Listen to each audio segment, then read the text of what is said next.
mistake your athletes now? It's funny, I didn't know athlete had 3 syllables. Athlete, that's amazing. It's Reggie Jackson. He agreed to come and help run some drills. This drill is for hand-eye coordination. This is for your catch and release skills. Rob Schneider. No. David Spade. Release. John Heder. The Benchwarmer.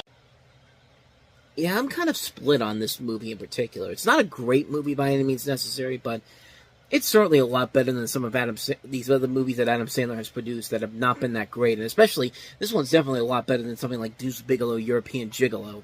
But, as the title indicates here, you have 3 nerds and a billionaire forming a titular baseball team to take on Little League teams. And, you know, the billionaire in this is John Lovitz, by the way, and you see Reggie Jackson in there.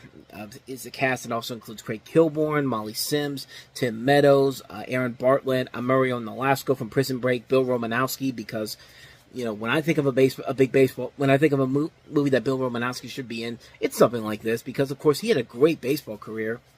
Not football, but I mean, his football career was great and all, but man, when he was a baseball player, which the joke is that he never was, but yeah, this is a film that is very much a mixed bag for me, because, yeah, it's your typical underdog sports story. It's an underdog sports story produced by Adam Sandler, of all people, so usually that's a sign that, yeah, this isn't going to work overall, but really, the film itself, I don't hate it, but I don't love it either. I think it's a very, very mixed bag of a movie. It's a film that I should not like because it has a lot of the same things I did not like about Deuce Bigalow or most of Rob Schneider's movies in general here, but there's those little bits here and there where the film actually does get a couple of chuckles here and there. I think mostly because of John Heder, because of what he brings to the table in here.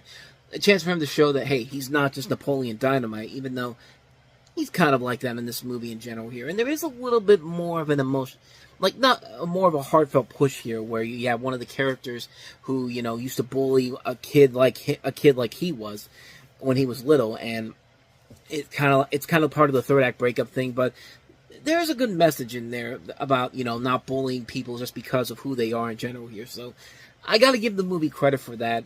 As far as the film itself goes, yeah, it's about what you kind of expect from a movie like this, but it's definitely one of the better Adam Sandler produced movies around this time. But it's definitely one of the better Rob Schneider movies in general. Not quite. I mean, like I said, not quite good, not quite great, but not quite good, not quite bad, but in the middle. And for an Adam Sandler produced movie, or an Adam Sandler movie in general, that's usually a sign that, hey, maybe this is something that if you watch it with the right mindset, you can go into it and have a good time with it. It's a film that I think works fine for what it is, but for a one-time watch, I think it works fine. Other than that, though, this isn't one you're going to want to watch over and over again. If you want to see this done better, go watch Kicking and Screaming from the year before with Will Ferrell and Mike Ditka. I mean, that one also had Mike Ditka in a role where he's not related to the sport involved, but what they do with him in that movie works a lot better than what they do kind of with Reggie Jackson in here, but or Bill Romanowski in general. Not Reggie Jackson. Bill Romanowski is what I'm trying to say, but I digress. Benchwarmers, not good, not great, right in the middle. Probably makes for a better experience overall when if you go into it with the right mindset. So, yeah, with all that said, let's go ahead and move on to our next movie here, because I'm stumbling on my words here. Let's take a look at Antonio Banderas, who takes the lead.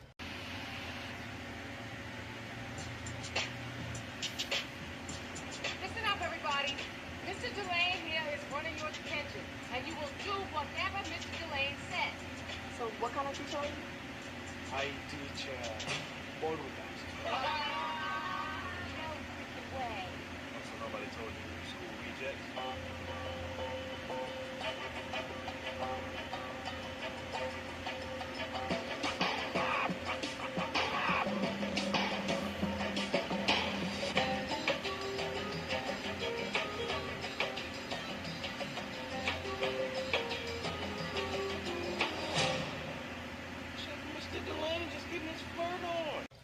No, bang the shit out of her. You know, exactly, that's what those kids wanted to say to him at that point. But this is Take the Lead, and in New York, the polite dance instructor Pierre Dulaine, played by Antonio Banderas, sees a black teenager vandalizing the car of the director of a public school, and on the next day, he volunteers to teach dance to students to give respect, dignity, self-confidence, trust, and teamwork. The reluctant director, Augustine James, played by Alfre Woodard, offers the troublemakers that are in detention, expecting Pierre to give up on his intentions. Pierre struggles against the prejudice and ignorance of the students, parents, and other teachers, but wins his battle when the group accepts to compete in a ballroom dance competition. We had a lot of dance movies around this time that came out. I mean, I guess everyone was trying to capture the success of You Got Served a couple of years ago, because we had this. We have Stick It, which is more of a not really a dance movie, but set up in the vein of a dance movie. But then the big one is Step Up, coming up in the summertime. Excuse me. And then the following year, the year starts off with Stomp the Yard. So everyone was cashing in on the You Got Served craze, apparently. And this was a film that, this is about as generic and not even bland, but just kind of lackluster when you really look at it in the long run. This is directed by Liz Friedlander, who I think she directed. I sworn she directed something. Maybe I think of something else, but she directed a lot of music videos before. This was only a film she directed, a theatrical film that she directed. She also did a lot of television work, from stuff like Melrose Place, One Tree Hill, 90210, American Horror Story, The Equalizer, The Boys. Like, she's done a ton of work you're very familiar with in general here. It's got a good cast overall in here. Like I said, Antonio Banderas, Alfre Woodard. You have John Ortiz, Rob Brown, Yaya DaCosta, Dante Bosco's in here, Jenna Dewan, who of course would later have a bigger dance hit in the year with Step Up. As far as it goes, though, it's just kind of a generic film in general here. There's nothing really about it that makes it stand up in any way, shape, or form. It's just a film that really, I think, is trying a little bit too hard to mix two different genres into one. You can tell that this is a lot of Dead Poet Society mixed in with a little bit of the aforementioned Step Up, but either way, it just doesn't quite work that way here. And as much as Antonio Banderas is trying his hardest to make this work, it's just not worth it in the end. It's just a film that's just kind of like, it's passable, I guess. Kind of like with the Benchwarmers. If you go into it with the right mindset, maybe you can find some value in it. But me personally, it's not one I'd want to watch over and over again, honestly. For a one-time watch, it's fine. But other than that, though, not so much. So with that said, let's go ahead and move on to film number 3 on this list. Probably the best overall film we have this weekend. And that is Josh Hartnett, Lucy Liu, Morgan Freeman, and Bruce Willis in Lucky Number 11. Is superb. This year's must-see thriller. Boss wants to see you. I'm the boss. It's stylish, funny, overflowing with cool. Who are you? I'm just a guy who was in the wrong place at the wrong time. Just a wish. Where's my money? 10 out of 10. This is how you do it. I'm paying you a lot to kill somebody. Josh Hartnett, Lucy Liu, Morgan Freeman, and Bruce Willis. Don't worry, I'm gonna kill somebody. It's time to get lucky. Lucky Number 11, rated R. In theaters everywhere. April 7th. Oh, and Ben Kingsley's also in it too. They won't tell you that in the trailer because we were in a time when we have to show, if we're going to show Ben Kingsley in a movie, we have to show him in the worst possible movie ever, not in a good movie like this. So in an airport waiting room, a man in a wheelchair tells a stranger a story about a fixed horse race in 1979 that resulted in families' deaths. In Manhattan, 2 bookies and the son of a mob boss die, and a young man just out of the shower answers the door to a neighbor woman and explains that he's visiting. He's had a bad week, includes being mugged, and doesn't know where his pal who lives there is. The neighbor's chatty, she's a coroner. 2 thugs arrive and believe the visitor to be the guy who lives there, takes him to see the boss with his dead son, who tells him to kill the son of his mob rival, mistaken identity. What connects the threads? Cops are watching. That's literally what the plot is on IMDb, and it makes it seem more complicated than it is, and no, this is pretty easy to understand, and that's why I kind of like the movie in general here. You get it has a good mystery to it, but it doesn't overcomplicate things in general. Unlike that plot synopsis I read there, this is a really good movie, and one that I saw in theaters on opening weekend. I don't know, I just maybe wanted to see Bruce Willis in a movie. As I was at a point where I was seeing Bruce Willis in the movie at that time, I was going to go see it anyway, and yeah, the movie really is very good. You got a great cast that works very well. This director, Paul McGuigan, does a very good job of handling the script overall. The mystery and where does Josh Hart sit? Troy Boat? Toybone, I'm not going to stop now. I'm already halfway through what I want to say. But Josh Hartnett is very good in the movie. He really is a guy that, he has no idea, like, he does a good job of making it seem like he has no idea why he's being involved in this, when you know that he's playing a major part of the storyline that we don't know about overall. And I think everybody in here does a very good job with the performances here. The visual look of the film is very impressive overall.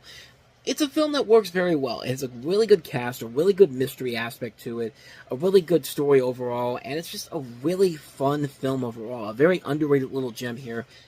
I say definitely check it out. It's definitely worth a watch. Lucky number 11. So with that said, let's move on to our next movie, and that is Monique, starring in Fat Girls. Can I get your honest opinion? Sure. Do I look fat in this? No, Twiggy. I look fat in this. You look ugly in that. It's a perfect fit. I'll take it.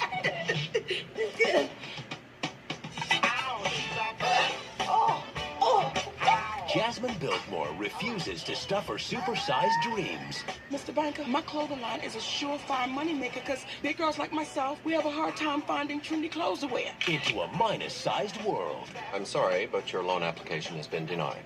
Breathe. Count to 10. Dad, I know you're depressed, but I think you need to slow down on those drinks. Maybe this brother will volunteer to drive us home. You ever wonder why everybody has somebody except us? Don't go there with me, okay? Now, I had a hard enough time just getting out of bed this morning. But with a little luck, We're calling to inform Miss Biltmore she's won an all-expense-paid trip to Palm Springs. she'll get her chance to find happiness. I done died and gone to heaven. I'm off to find me a rich, handsome gent to spend my week with. He's a doctor from Nigeria. Oh my God, girl, look, he's getting out the pool. I am Tunde Jonathan. What is your name? Me? Huh? Yes, her. What the hell is my name? In Africa, a woman's body size is a reflection of her social status. I want to live where they like the fat girls. You are my African queen, the girl of my dreams. On a scale from 1 to 10, you are the perfect 20.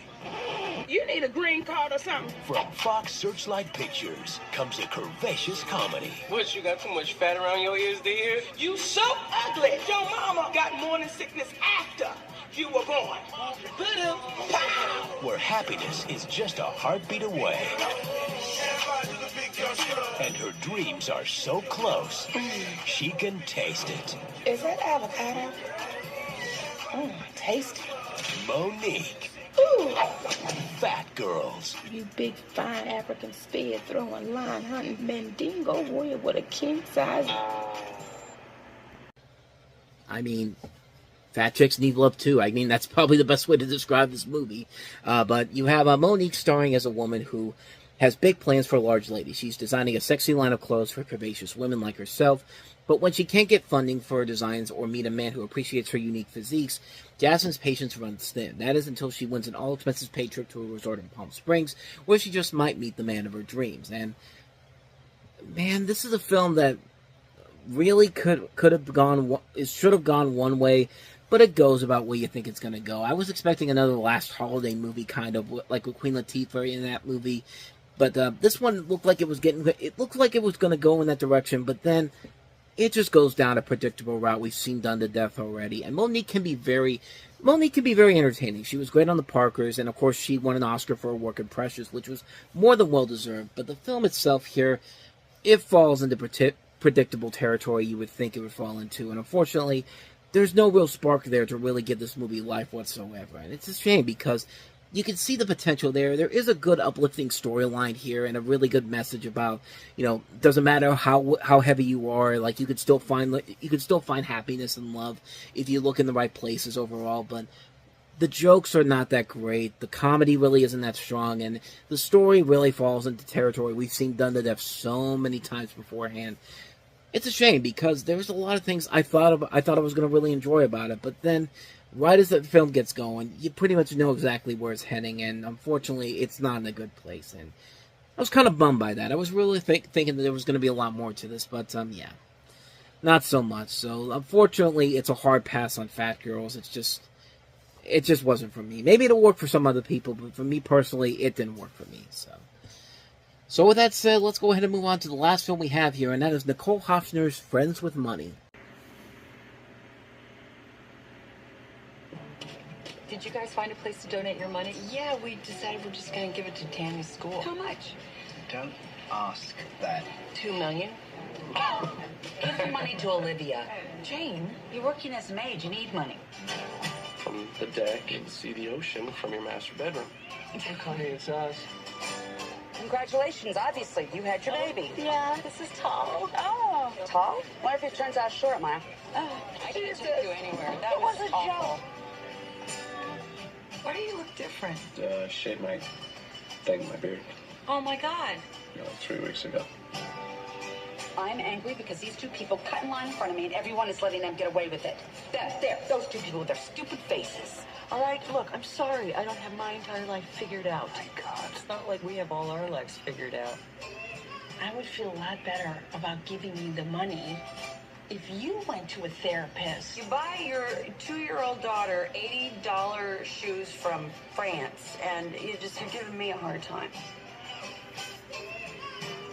You know, has a lot of sex. Not for me. Well, I would have a lot of sex if I had that much money. I mean, nothing to worry about, no stress.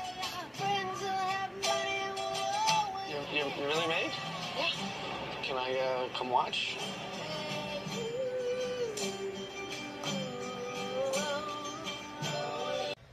Yeah, that job she has unmade. This was the most memorable picture from this entire movie. That's the reason I think this movie got anybody's interest in this film in general. Because I mean, you got Jennifer Aniston dressed up as a sexy maid. I mean, what more do you need? But apparently, there's a lot more to it if you go into it with a mindset. You have 4 women friends. 3 are wealthy and married. Plus, there's Olivia, played by Aniston, who's a former teacher who is now a maid. The marriages are in various states of health. Franny and Matt are happy and very rich. Christine and David write screenplays together and are remodeling their home and argue. Jane is angry all the time, and Aaron, who's an attentive husband, strikes everyone as gay. Franny sets up Olivia with a friend of hers, Mike, a personal trainer, and Olivia takes him with her to a couple of house cleaning jobs, a benefit dinner for ALS, an awkward guy named Marty whose place Olivia cleans, and a French maid's outfits figure in the story. Is there more to life than its problems? And this movie does a very good job of handling those situations. This is, like I said, directed by Nicole Hofstner, who made a criminally underrated film with James Gandolfini and Julie Louis-Dreyfus that came out just a little bit after James Gandolfini's passing, Enough Said, which is a fantastic movie. I can't recommend that one enough.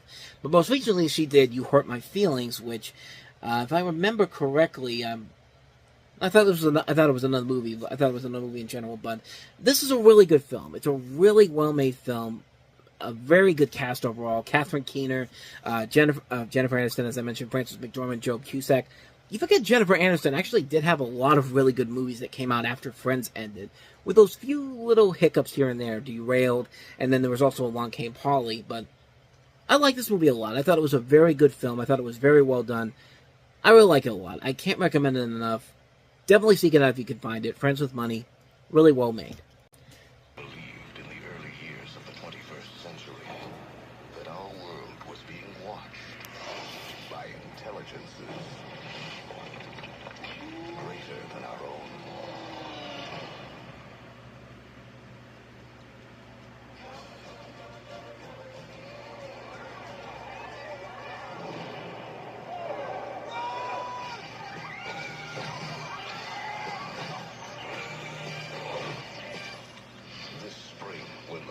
Are at war. A girl had a pet duck. Mr. President, the planet is under attack by aliens. Well, I'll handle that in a minute.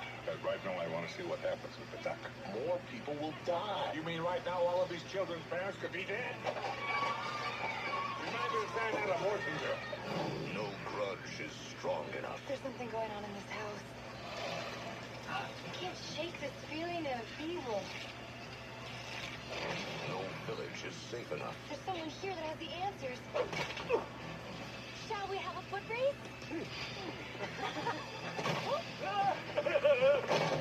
No saw is sharp enough. I did it! We're saved! Oh my God! What's wrong? Wrong foot. Mother. Scary Movie 4. Ready for the Tom Ryan Express? Sorry. Oh, that's okay. I've taken bullets to the face before. Based on true events. He is in the building. The man who saved the world, Tom Ryan! I'm in love. I like Cindy Campbell. The boy has lost it. I love this boy. I love this woman.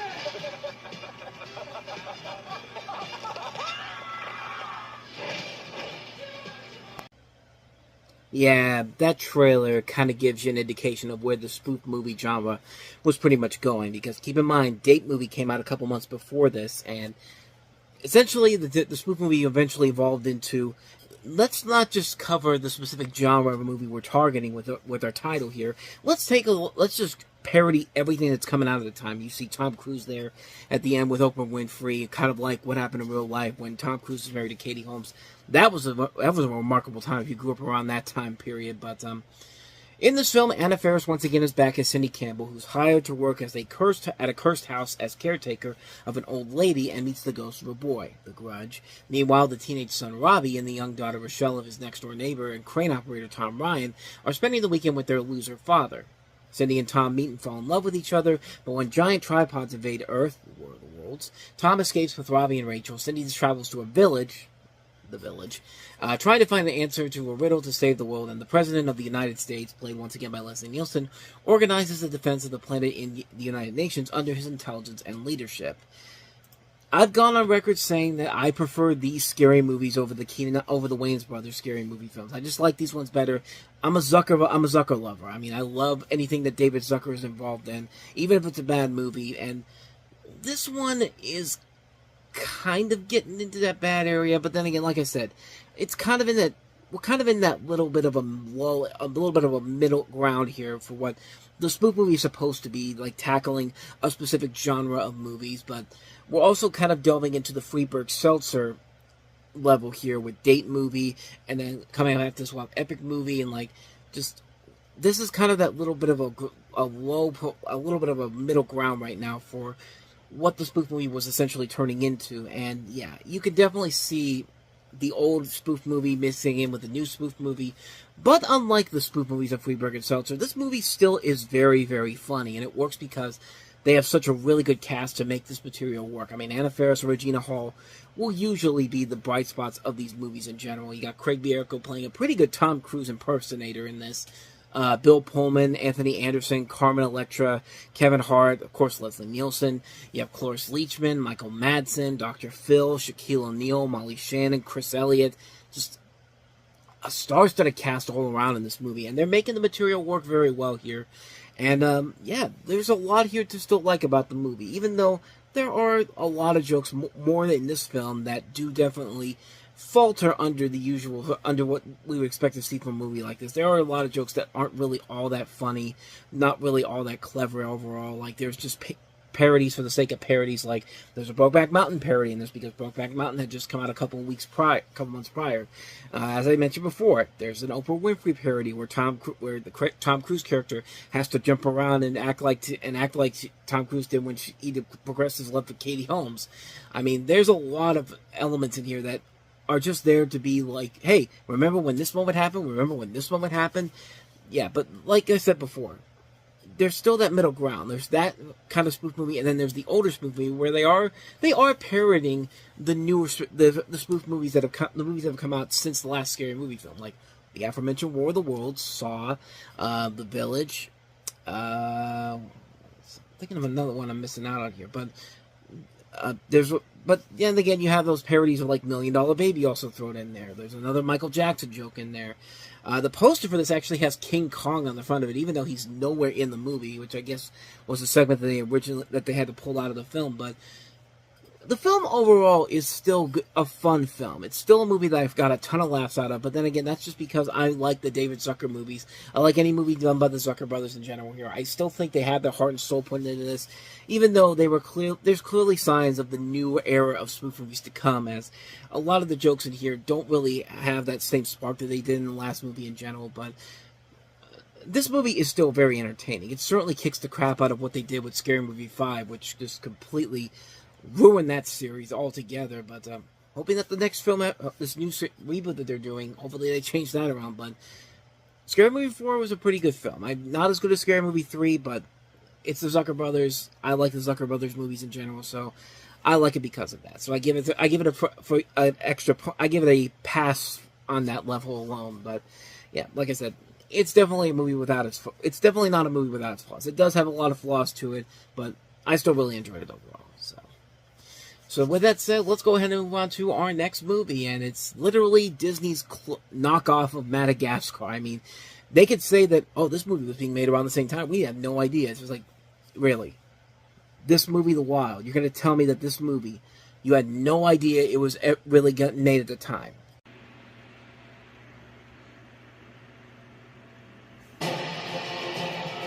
This spring, The zoo will officially be ours in 3, 2, and showtime. What a strange place for a party. Ow! When one of their own is taken away. Dad! Ryan! Help me! Ryan! No! We've got to find my son. Okay. Here I come. Who put that bar there? 5 friends will take on a mission.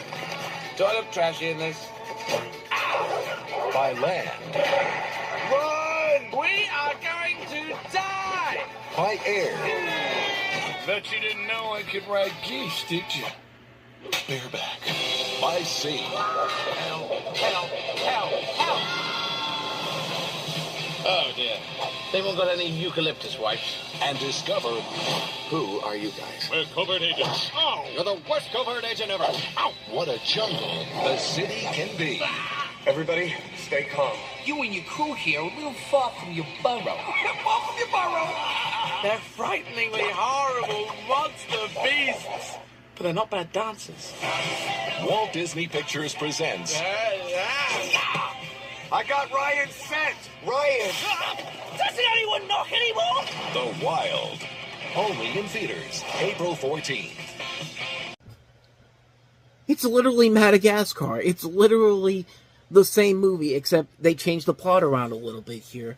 But it's still a group of these animals. They still have to go out of their normal, natural habitat in the zoo and head to Africa to go find their son. I mean, not only are we taking bits from Madagascar, we're taking from Finding Nemo, we're taking from The Lion King. I mean, it's literally every single one of those movies I mentioned. So you have Samson, played by Kiefer Sutherland, who's a male lion who loses his preteen son, played by Greg Sipes, also known as Beast Boy from Teen Titans, when he wanders off and accidentally gets shipped from the Central Park Zoo to Africa. He teams up with a group of animals as they embark on a journey to rescue his missing son and take risks to invading dangers along the way. A cast that includes Jim Belushi, Eddie Izzard, Janine Garofalo, Richard Kind, and William Shatner playing the villain in this.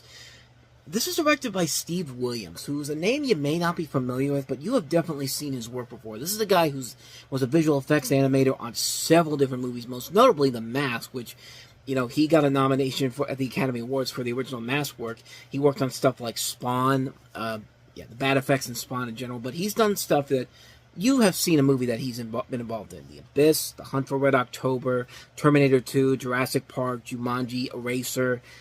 All those movies that I mentioned, he worked on those movies. But he was also known for making the blockbuster short commercials with Jim Belushi and James Woods as these Guinea Pig and Rabbit, who were right across the street from a Blockbuster Video. If you remember those commercials from back in the early 2000s. I mean, this is the same director overall. They got the writers of the Santa Claus movies, too. So there is talent involved in the film. But unfortunately, the film falls apart because, I mean, the trailer gives you just pretty much everything you should know about the film already, because it's a movie we've seen done to death so many times. I mean, we've seen this movie done over and over and over again. And Madagascar made it work. Madagascar made it funny.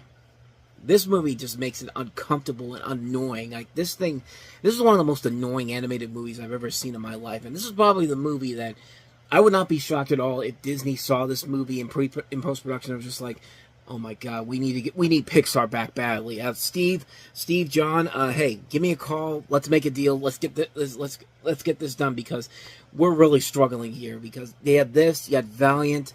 This is about as bad of a this is about as lazy and as bland and as bad of a movie as you can get. This is a terrible movie, man. This was an absolutely horrible, horrible movie. So, yeah, not much more to say about The Wild, except, avoid this one like the plague. And don't tell me that Disney had no idea this was getting made around the same time. Yeah, because we all believed that when, you made that movie Ants, when A Bug's Life was getting made. Let's be honest. Why would you think otherwise?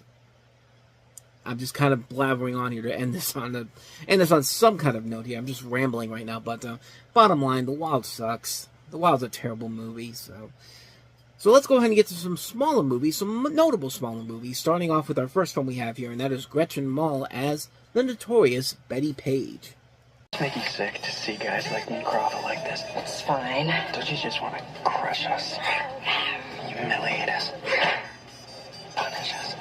But for Betty Page, life was more than just a pose. Janet, what do you think of all this tying up business? Oh, I enjoy acting very much.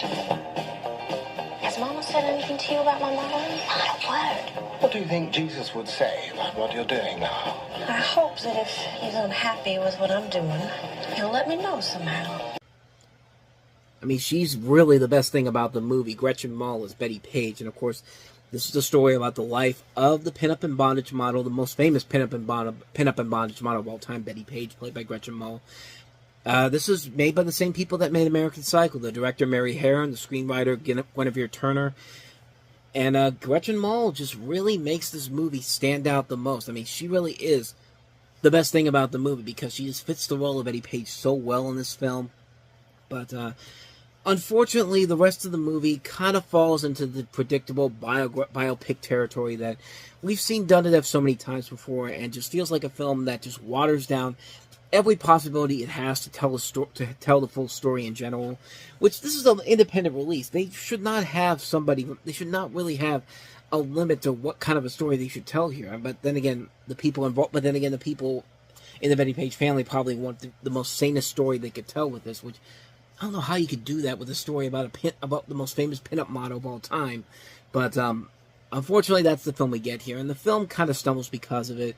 But there's only really one real reason to watch the film in general, and that is because of Gretchen Mol as Betty Page. That's the real reason. That's the only reason this movie has any memorability to it, because she just fits that role so well.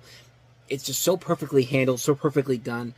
Unfortunately, the rest of the movie just doesn't work around that. It just feels like a film that is really struggling to find a way to tell this, to make a great movie out of this, when it feels like it's kind of stuck in a direction of what it's trying to do in general here. Like, it doesn't really have an overall set goal at the end of the movie. But the overall best thing about the film, like I said, is Gretchen Mol. She's the one person that really carries the load and makes this movie as special as it is, and it works solely because of her. But it's one of those movies where I look at it and just kind of like, the only reason to see the film is because of its leading star.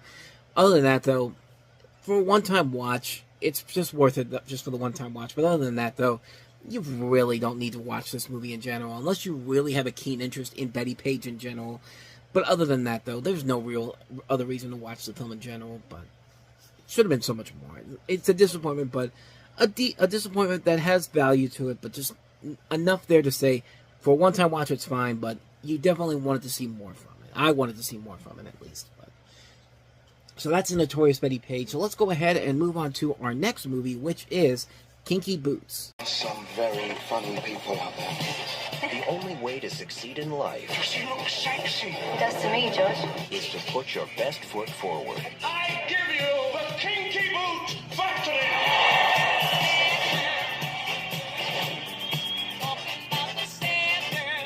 Kinky Boots. You might not remember the film, but you have definitely seen the Broadway musical that this is based off of. This is based on a true story about a struggling shoe factory owner named Charlie who forms an unlikely partnership with Lola, a drag queen, to save the business. Charlie develops a plan to produce custom footwear for drag queens rather than the men's dress shoes that his firm is known for, alienating many in the process. Charlie, of course, is played by Joel Edgerton in one of his early film roles, and Lola is played by Chiwetel Ejiofor, who was basically Simon in here.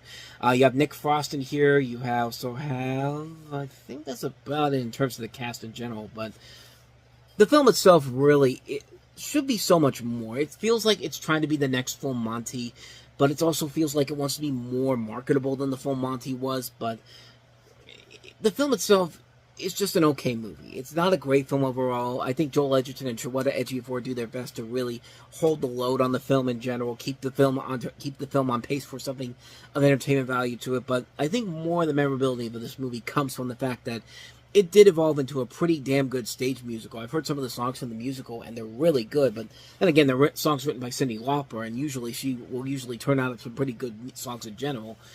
But that's the only thing I really remember from the movie is the Broadway musical itself. The movie itself, not so much. It's just kind of a mixed bag movie in general. Not a bad movie, but not a great movie either.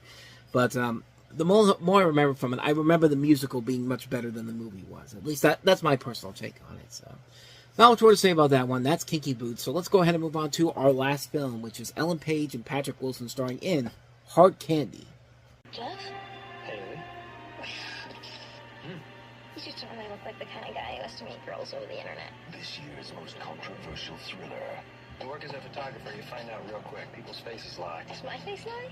I recognize this girl. You're getting yourself in terrible trouble. Superb, brilliant, You are coming on to me?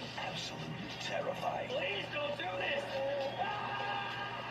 It's just so easy to blame a kid. Hard Candy at cinemas June 16th.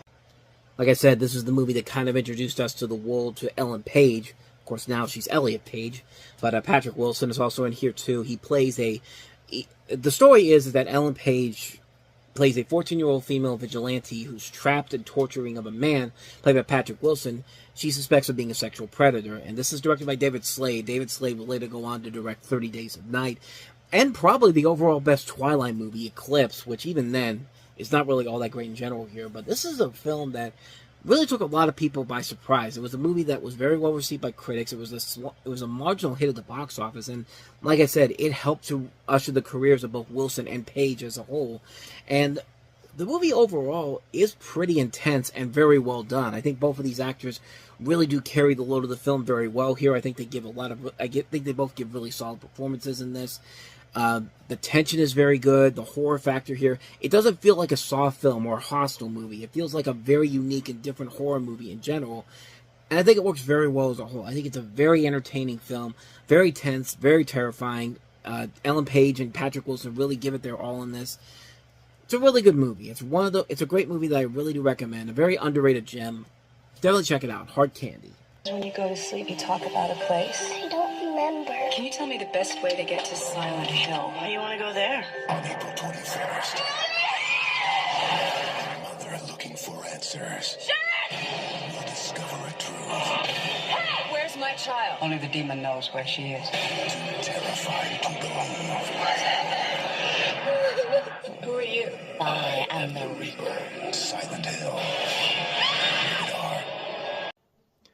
So as you can see, the movie definitely has the style and the feel of Silent Hill, but visuals don't always make the movie, as we'll see in the case of this film, which follows Rose Da Silva, played by Radha Mitchell, who takes her adopted child, Sharon, to the town of Silent Hill, for which Sharon cries while sleepwalking. Rose is involved in a car accident near the town and awakens to find Sharon missing. When she's searching for her daughter, she fights a local cult and begins to uncover Sharon's connection to the town's dark past. And you have a cast that includes Sean Bean, Laurie Holden, pre-Walking Dead, Deborah Kara Unger, Kim Coates, Alice Krieg, Jodelle Ferlin, directed by Christopher Gans, who directed Brotherhood of the Wolf from a couple years back, and written by Roger Avery, the writer of Pulp Fiction, who did the best he could to try to get the feel of Silent Hill, right down to the fact that he was literally playing the game while he was writing the script. So, in a way, he's got the right idea. Just the execution overall really hurts the film in the long run. I mean, the film looks like the games. I mean, they do a pretty good job of making it look like the video games. It's just the movie itself has a really lazy script overall. And I think that really is the major problem with a lot of these video games in general, that you can look as good as the video games do, but it's the script that really hurts you in the long run. We've been lucky to get a couple of really good video games nowadays, with mostly kids stuff, really. The Angry Birds movies, the Sonic the Hedgehog movies, Detective Pikachu. I mean, video games as a whole, the Super Mario Brothers movie. I mean, the video game movies now have gotten so much better over time. I mean, it was like that for comic book movies for the longest time until, movies like Spider-Man and Iron Man really changed the game overall. And this film does a very good job visually creating the look and feel of Silent Hill. If the script had been a lot better, I really would say that this is one of the better video game adaptations, but considering that there was a sequel that came out a couple years later, and that really, really dropped the ball overall on both the visuals and the script, I gotta give this movie a lot more credit than that. I mean, if the script had been a lot better, this probably would have been one of the great video game adaptations, but as it is, it's okay. It's nothing too spectacular, nothing too amazing. At least in my opinion, it isn't, but it's got the visual feel, just the script needed a much better rewrite to it, to really, a little more of a punch to it, to really make it stand out on its own. So that's the Silent Hill. So let's go ahead and move on to our next movie, which is the political thriller, The Sentinel. The president is on the move. In the 141-year history of the United States Secret Service, You made time. Oh, I look good. there's never been a traitor until now. There's an agent who wants to help assassinate the president. You need to find this guy. We put Breckenridge in charge of the whole thing. He's kind of a protege of yours. What do you think? He'll follow the evidence wherever it leads him. I don't believe it. You're being investigated for treason. Excuse me? Why would I want to kill the president? I am following the evidence. I'm the guy that initiated this investigation. I am being framed. Garrison has escaped from the rear of the residence. A lot of people are looking for you. I'm innocent. Damn it. Gut level, it doesn't make sense. The only thing this guy cares about in life is his job. For most of you, he's a friend. For some of you, he's a legend. Hell, he taught me everything I know. He is smarter and more experienced than all of you. He knows how you think, he knows how you operate, and he will use that against you. They think you're an assassin. Go! They will kill you. We better find the mole. What's the least contained environment the president's going to be in over the next few days? Who sent you? The traitor is still out there, Dave. You really think it's him, don't you? Holster your weapon! My radio just went dead. It's going down! Get down!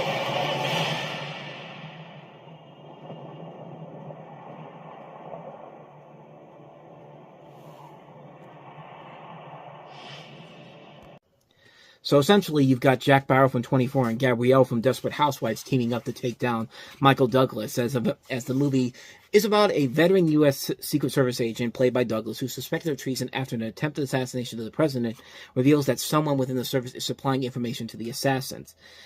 Kim Basinger is playing the First Lady in here, and I thought that Michael Douglas and Kim Basinger were in a movie before this. I don't think they ever were, honestly. As far as I know, they weren't. I know Michael Douglas was in movies with Sharon Stone, but I had to look, and I don't remember any movie with Michael Douglas or Kim Basinger involved in it, and together until this movie came out. And you know, this film has kind of been there, done that before. We've seen this kind of story done so many times before in the past. It starts off with a very interesting concept overall, but then just turns into a rejected version of The Fugitive mixed in with a little bit of In the Line of Fire. And there really isn't enough there to give that movie the extra spark that it really needs. And, you know, everybody's trying their best in here. Michael Douglas is doing an okay job in here. So is Kim Basinger, Ava Longoria, Kiefer Sutherland. This is directed by Clark Johnson, who did SWAT, which was a fun movie, but a little too good, a little too much for its own good to say it's a great film in general. But this movie overall is really kind of a mixed bag movie. It's a film that's very sloppy at times. The twist at the end really kind of comes out of nowhere. It doesn't really amount to anything in the long run. And the film just overall really suffers when it matters the most. And it's not a very good movie. It's a lackluster film and wastes a lot of really good talent involved in here. I feel like there could have been so much more to it, but it just can't decide if it wants to be its own thing or just rip off something like The Fugitive or In the Line of Fire, which are movies that did this concept much better overall. But yeah, not much more to say about this one. That's The Sentinel for you. So with that said, let's go ahead and move on to our last movie, which is a movie that you probably have never even heard of, but it also deals with the world of politics. This is American Dreams.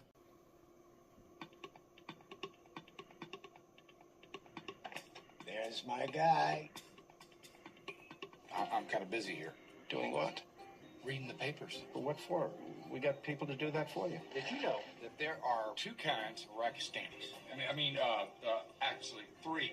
You mean Sunnis and Shiites and Kurds? You knew about this? Not another season, I beg you. Don't make me do it. Don't make me do it. Everyone's ready for you, sir. Great, terrific. Okay, let's go. Well, welcome back, America. I am so delighted to be back with another exciting season of American Dreams. And it basically is kind of a very, very clustered movie overall. I mean, you have Hugh Grant starring as the host of a talent show called American Dreams, at which he despises each new season. It's a hit with the ratings. And Tweed decides that it's time for a new and interesting batch of contestants and sends out his team to find the weirdest bunch possible. With all this happening, the President of the United States, played by Dennis Quaid, is becoming more and more depressed and relies on his chief of staff, played by Willem Dafoe, to talk him through everything, even if into appearing as a judge on the TV show. Perfect news for the terrorists who use the talent contest as a way to reach the president. I mean, Jesus Christ, there is a lot going on in this movie, and because of that, the movie kind of suffers in the long run. The film is supposed to be like a parody of, popular entertainment along with politics, and trying to combine all that into this one movie really, really hurts the film in the long run, because the film really does suffer because of it. It doesn't have an identity of what it wants to be. It wastes a lot of really good talent, too. Like, I think Dennis Quaid overall does give his best performance in this movie. I mean, of what he's trying to do here. I think he really is doing a good job here, even though he's basically just being an impersonation of who was the president at the time, George W. Bush. And I mean, it's funny. It can be funny at times. Hugh Grant, I think, is okay in the movie. Mandy Moore's kind of wasted in here. Marcia Gay Harden also is kind of wasted in here. You have Jennifer Coolidge, Willem Dafoe, as I mentioned, Chris Klein. And this was the first real summer for the Whites in general. They were on a roll before this with American Pie, About a Boy, In Good Company, and this was their next film. And you really expected so much more from them. And then this is a film that just really kind of falls apart pretty quickly. It can't decide what direction it wants to go into. What side does it want to be a part of? And it just is a jumbled mess overall, wasting a lot of really good, talented people on a film that's not really that strong overall. It's a real disappointment of a film, considering the talent involved, considering the people that are involved in the writing of this movie, the direction of it. You really do expect so much more from it. And unfortunately, the film just doesn't have it in the long run. So unfortunately, this is a hard skip. It's a really bad movie. It's a really lackluster film. I'd say avoid it like a plague. Guys? God, what? What happened to that little girl who used to go, Daddy's home? We watch TV in separate rooms, and we IM each other when dinner's ready. Let's change things. On April 28th, Mom, some idiot just parked this RV outside our house. Oh my God, it's Dad. you're invited Good news. I'm adopted. Good one. to spend some quality time You got a boyfriend? Yeah, actually, I'm engaged. Unlikely. with the family. Cassie and Earl are making out. I got him in the rearview mirror. Boy, I don't know what the hell he's doing. RV. Does anybody have a vomit bag? PG. From the director of Get Shorty and Men in Black. And I'm not even kidding, that's how they sold it in the trailer. A family film, by the way, rated PG, and they're using the director of Get Shorty and Men in Black as the selling point of the film. Does this movie look like anything that would come from Barry Sonnenfeld, the director of The Addams Family, or Get Shorty, or the Men in Black movies? I certainly don't think it does, and yeah, I think a lot of people were taken aback by that, and like the fact that he actually had his name attached to this movie, and also had a cameo in it on the truck as well. But Robin Williams plays a beverage company executive with his dysfunctional family led by Cheryl Hines' wife and JoJo from Aquamarine, and also a singer as well as the older daughter and the younger son played by Josh Hutcherson pre-Hunger Games. And they rent an RV for a road trip from Los Angeles to the Colorado Rockies, where they ultimately have to contend with a bizarre community of campers, including a family that includes Jeff Daniels and Kristen Chenoweth as the mother and father of that family. And, yeah, like I said before, man, there's nothing about this movie that screams a Barry Sonnenfeld film, because this feels like this is the film that I feel like is the movie that really took his career way downhill. Because, yeah, he'd do another Men in Black movie after this, but then he'd followed up with easily the worst movie he's ever made as a director. And Wild Wild West is bad, but 9 Lives is the worst thing he's ever done as a whole. This is probably his 3rd worst film overall. And I think it's only because Robin Williams is trying the best he can to save the movie whatever he can, but even then, this is just a watered-down, lazy version of Vacation. I mean, this is Johnson Family Vacation all over again. This is Are We There Yet? At least Are We There Yet had those moments of what the hell is going on here that made it somewhat enjoyable to watch, somewhat fun at times. But this, I don't know what the hell they were thinking when they made this movie. I mean, nobody should have been that desperate to make a movie like this. Nobody, because not only you have the people I mentioned before, Will Arnett was in the movie. You have Hunter Parrish, who you've seen in a number of different things, such as The New Adventures of Old Christine. Just Tony Hale's in here, Matthew Gray Gubler from Criminal Minds, and Alvin and the Chipmunks.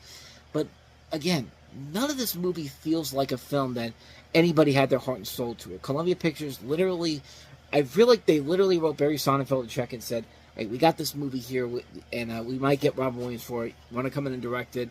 Sure. And then they told him, you can't be Barry Sonnenfeld, though. You just have to be a normal director. It's just like, sure, if you're giving me this paycheck, why not? Because this movie does not feel like a Barry Sonnenfeld movie. Even Robin Williams, this doesn't feel like a role that Robin Williams wanted to do. This felt like a movie he took because of a bad paycheck, because they don't even let him be himself in this movie. Like, what do we go to see Robin Williams to do? We go to see him act, make us laugh, do the crazy things that we love about him that has made him the institution that he is. And none of that is in this movie. None of that is in this film whatsoever. He's playing it so straight, and like the humor is just sucked out of this movie right from the get-go. This movie is one of those movies that's written for dumb people. This is a film that's written for dumb families. They need a family film to go see out there, and they see the poster with Robin Williams on the front of it and says, "Hey, Robin Williams is in it. It's an RV movie, It's a road movie. I mean, kids and look, they're throwing poop at Robin Williams because why not? Because we need something to kill 2 hours with. So let's go take our kids that won't shut the hell up to the theater, and we'll just sit there texting on our phones or something like that. Because I guarantee you that's exactly what happened when this movie came out. And because there was no superior family films that people wanted to go see, although there was one that came out this weekend that we'll get to, this was a monster hit at the box office, and I'm actually kind of surprised they have not made a sequel to it yet, even the direct-to-DVD sequel. But then I might have jinxed it, because, Sony's one of those companies that will just make sequels for no particular reason whatsoever. They made a sequel to The Benchwarmers, for God's sakes, without Rob Schneider or David Spade or John Heater, so what was the point of even making that?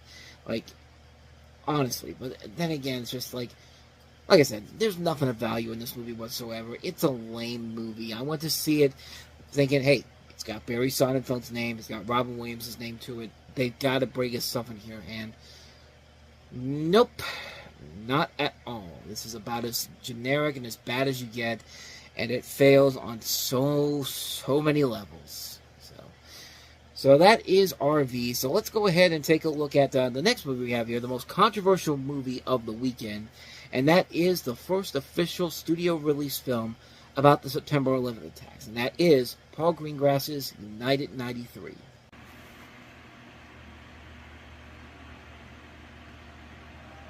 Welcome aboard United Flight 93 with service to San Francisco. The temperature is 72. On our way as quickly as possible. United 93, runway 4 left, clear for takeoff. United 93, traffic speed 1 o'clock, 12 miles eastbound 370. United 93, clear by level 350. United 93, clear. United 93, clear. United 93, clear, equivalent to our sector. Get out of here! I got some paper down.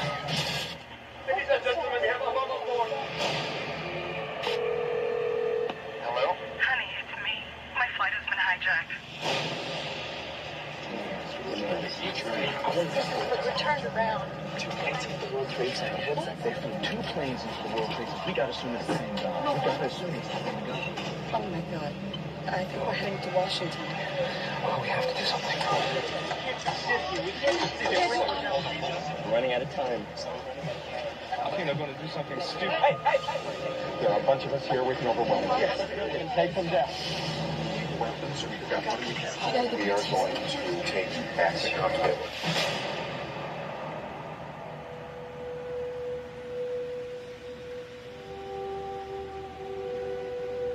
Mom, I have to go. They're about to storm the cockpit.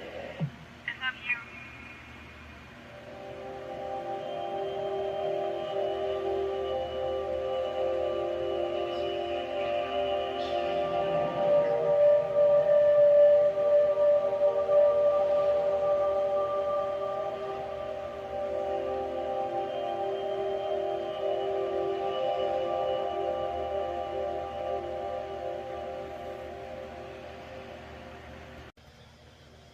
So the controversy behind this movie in general was because of mostly the fact that, like I said, this was the first official theatrically released movie that's digesting into the events of September 11th, 2001, where mostly centering around the events around United Airlines Flight 93, and as you see in that trailer there, the film was originally going to be called Flight 93, but I think another movie had already bought the rights to that title, and so they eventually used it for that.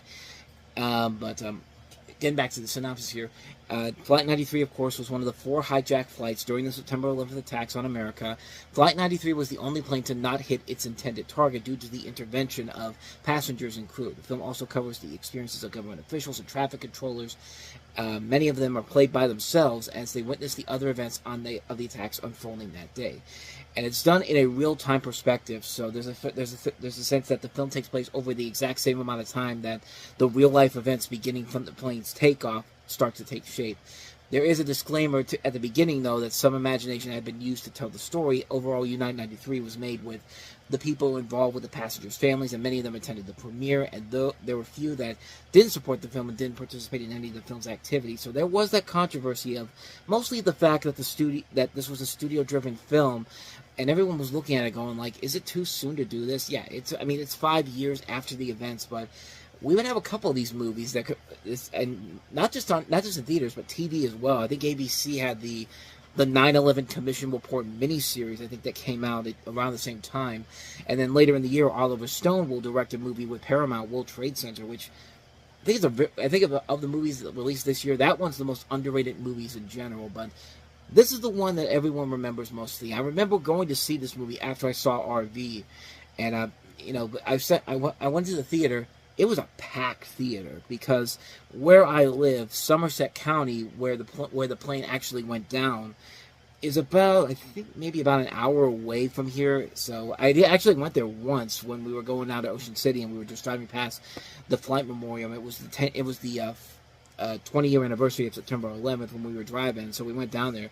It's really impressive to look at, man. Like, you go down there and it's just a straight line, and then you just see the empty area where the plane had crashed, and everyone is just dead silent.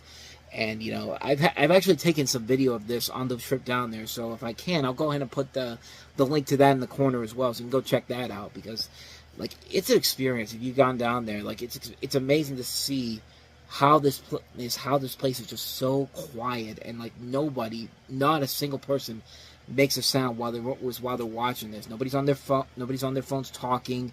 They're just taking a look at all the area where the planes hit. It's just really impressive. It's really impressive, that kind of experience. But like I said, when I went to see this, it was a packed theater. There were people coming in and standing on the sides where the exits were to watch this movie because of how close this plane was when it went down on September 11th. And it's just a really good movie. Paul Greengrass directed this, who had found success with The Bourne Supremacy a couple years prior to this, and this was a movie that really propelled him as that great director that he would eventually become following this, because he would do The Bourne Ultimatum. He would do a lot of other movies as well following this, and he's a great filmmaker in general, and he does a fantastic job of helping the audience recapture that moment in time when this moment in our history took place, and giving us a perspective from inside the plane of how these people took down these terrorists to stop this plane from crashing into Washington.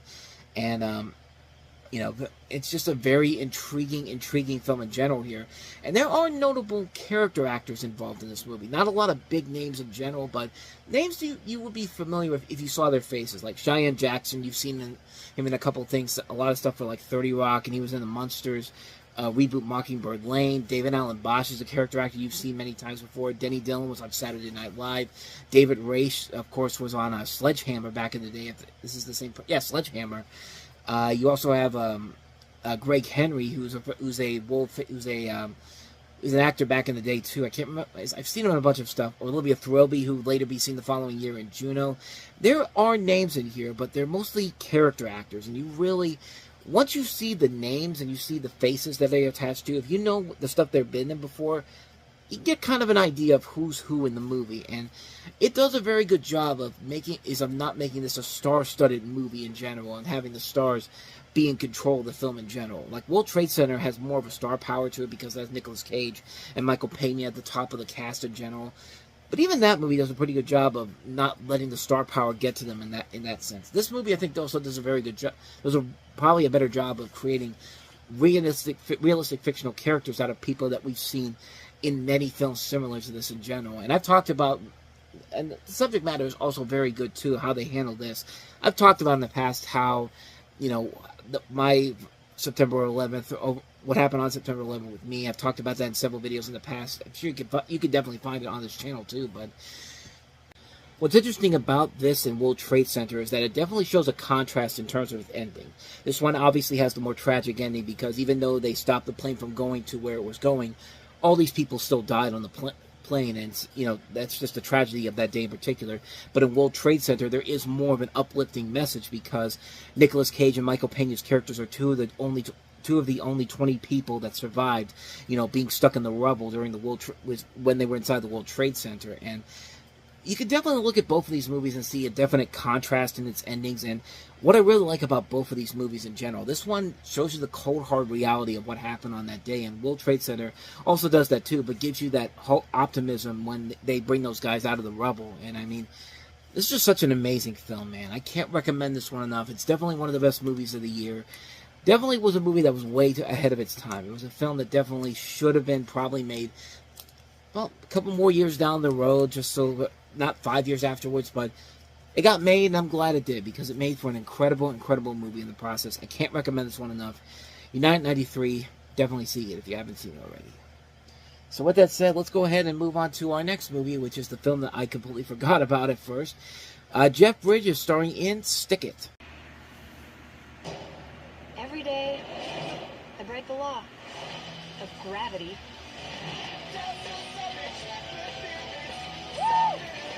And sometimes other laws get broken in the process. Let's get out of here. If I was lucky, I would have gotten sentenced to juvie.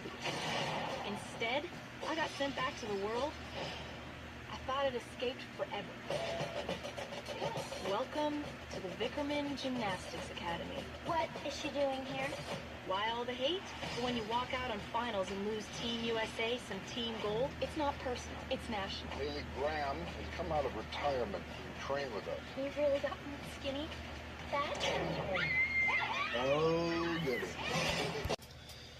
And if you saw that trailer, maybe you probably would realize why this movie has been largely forgotten in my mind, because yeah, that's a horrible trailer. You have a Haley Graham, played by Missy Perriam, who's a former gymnast turned juvenile delinquent. By the way, she's 24 in real life, and they put her as a 17-year-old. Anyway, who, after one too many run-ins with the law, is forced to enroll at an elite gymnastics academy, the VGA in Houston, Texas, which is run by legendary Olympic gymnast Burt Vickerman, played by Jeff Bridges. But the rebellious Haley is not welcomed into the academy by the other teenage gymnasts, who despise her for walking out on her junior Olympic team years earlier during a competition which cost them the gold medal. But Haley is not a docile person either, and makes every effort to provoke conflicts with the other girls. Vickerman takes it upon himself to coach Haley in his own way, to make her regain her self-respect for the VGA's coming spot on the gymnastics nationals. This is written by the same person that did Bring It On, and directed by the same person who did Bring It On. I guess that they were kind of hoping this was going to be kind of the Bring It On for Disney in general, and it just doesn't have that same spark to it. Bring It On, it worked because it was not just a movie that was simply straight for a specific audience in general. People, there's like adults can go, like people who weren't into cheerleading as a whole can still go into that movie and find a lot to admire about it, like from the look of the women in there, from the fact that it's more adult than you would expect it to be. This one pretty much plays it straight through, and there's really not a whole lot of shock and surprise or even laughs in this movie in general. Jeff Bridges himself, too, is trying his best to hold this movie together, and there's just nothing there for him to stick with this movie. I mean, he's trying the hardest he can, and even he feels like he's forced into it here. I mean, it's not Man of the House bad with Tommy Lee Jones, but it's up there, man. This is not a very good movie, and you can tell why I completely forgot about it, because the movie itself is not memorable in any way, shape, or form. It's a bland movie. It's a film that wants to be more adult, like Bring It On, but still wants to retain the Disney family-friendly image to it, even though this is a Touchstone release. And the end result is a film that has no idea what direction it wants to go into and suffers because of it. So yeah, not much more to say about that one. So with that said, let us go ahead and move on to our last movie, and that is Akia and the Bee. Pitching it, frost and bitter fire. In the greatest competition of their lives, I've seen them chew kids up and spit them out. Only the best See? It's all you have. will be called Now it's your turn. Do your best. champion. I want to win. You want to win what? I want to win a national spelling bee. You better hope we give Kino and the Bee 2 thumbs way up. The best family movie ever. Why'd you do that? Are you going to sue me for wrestling? Kino and the Bee, rated PG. Sneak preview this Saturday. Everywhere, April 28th.